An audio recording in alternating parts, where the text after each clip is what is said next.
Hi mga Bessie, lunchtime na naman at syempre hindi pwedeng boring, di ba?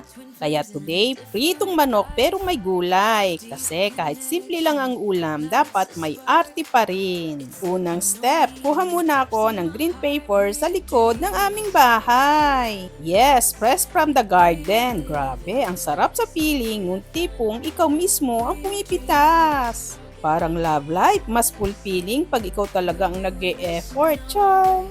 O ayan, kumpleto na gulay ko, carrots, repolyo, bawang, sibuyas at si green pepper na laging feeling special. Hinugasan ko muna syempre si manok, 2 hita lang pero malalaki kaya ginawang 6. Binabad ko sa asin para mawala ang lansa, hugas ulit.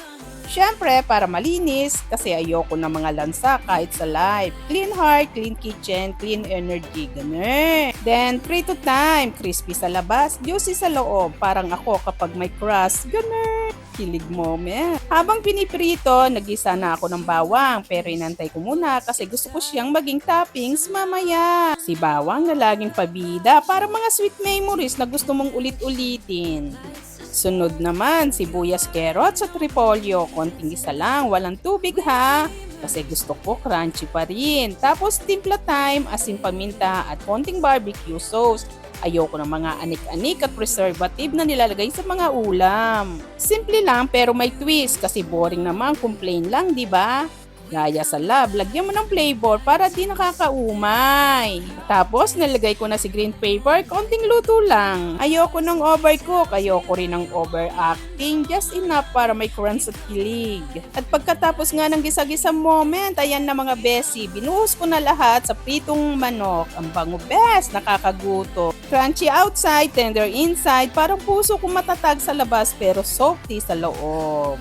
Alam niyo mga besi, cooking is like love. Kailangan ng patience, effort at tamang timpla. Hindi mo kailangan ng mamahaling ingredients. Basta may puso at kaartihan, magiging special ang lahat. So ayan na nga mga besi. Lunch today, simple pero may attitude. Healthy pero masarap. At syempre, may konting arte kasi yan ang life ko.